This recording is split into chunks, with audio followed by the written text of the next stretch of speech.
Finally आपल्या घराचे बांधकामाची कॉलम उभा झालते मस्तपैकी. सकाळी सकाळी मिस्त्री काम करीत होते. मी म्हणलं त्यांना त्यांचं काम करून द्या. चला आपला आयटी. तर जय शिवराय मित्रांनो, मी तुमचा लाडका गणेश ब्लॉगर. तर आज चाललो होतो आम्ही आपल्या आयटीला मस्तपैकी. मी आणि शिवम निघालो होतो आपल्या आयटी. तुम्हाला तर माहिती आहे आपला एच फिटिंग जॉब चालू आहे. आज तर मी एच फिटिंग जॉब पूर्ण करूनच देणार आहे सर. आल्या आल्याचा आपला एच फिटिंग जॉब घेतला आणि मस्तपैकी त्याला फिनिशिंग दिली. फिनिशिंग देऊन आपला जॉब पूर्ण झाला. तेवढ्यातच सर म्हणले तिकडे कार्यक्रम आहे. मग काय आम्ही निघालो कार्यक्रम. इथं पण आपली पेटर गँग काय गबसती काय लास्ट बेंचवर बसून मस्त लुडो खेळत होती.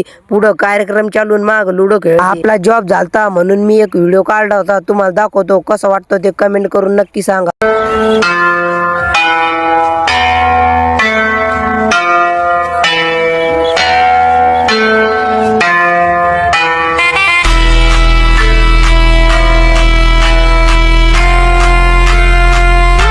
भेटू मग मित्रांनो अशात नवीन एका मिनी ब्लॉग मध्ये. तुम्हाला आपला मिनी ब्लॉग आवडला असला तर लाईक करा, फॉलो नसलं केलं फॉलो करा.